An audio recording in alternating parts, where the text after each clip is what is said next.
திருமண வாழ்க்கைங்கிறது வந்து இப்போ இருக்க காலகட்டத்தில் நீர்த்து போகுது அப்படிங்கிறத மாதிரி நான் என்ன பார்க்குறேன் அப்படின்னா, சமூகத்தோடு ஒப்பிட்டு பார்க்கும்போது பொருளாதாரம் அப்படின்னு நான் நினைக்கிறேன். இப்போது இங்கே யாரோ சொன்னாங்க, அந்த காலத்திலலாம் வந்து பார்த்தினா 10 குழந்தை பெற்றுக்கிட்டாங்க, கூட்டு குடும்பமாக வாழ்ந்தாங்க, அந்த வாழ்வியல் முறை வந்து நல்லா இருந்துச்சுன்னு சொல்லி பேசினாங்க.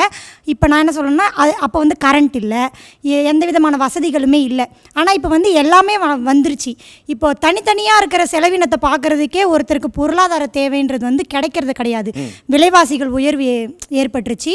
இப்போது ஒரு குடும்பமாக வாழும்போது தனியாக ஒரு குடும்பத்தை நடத்துறதுக்கான செலவினங்கள் எல்லாமே தேவைப்படுது.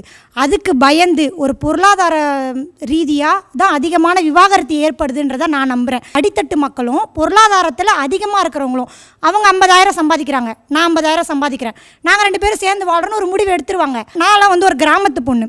எங்கள் ஊரில் பார்த்தோன்னா வாரத்துக்கு ஒரு முறை பஞ்சாயத்தை கூட்டி, ஏம்மா உனக்கு சரிப்பட்டு வரலையா, என்ன உங்கள் வீட்டில் வரட்சணை கொடுக்கல, வெட்டி விட்டுரு அப்படின்னு சொல்லி ஒரு முடிவுக்கு வந்துடுறாங்க. அதனால் பொருளாதார சிக்கல் அப்படிங்கிறது விவாகரத்துக்கு ஒரு முக்கியமான அடித்தளமாக இருக்குது. அதனால தான் திருமண வாழ்வு வந்து நீர்த்து போகிறது.